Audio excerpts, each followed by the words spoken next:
చిలకమ్మ ఎర్ర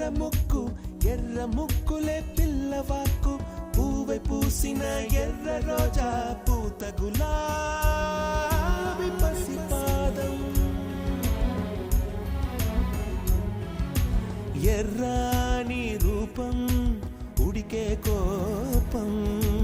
ఎర్రాని రూపం ఉడికే కోపం సంధ్యావర్ణ మంత్రాలు వింటే ఎర్రని పంట పాదమంటే కాంచనాల జిలుగు పచ్చ కొండ బంతి గోరంత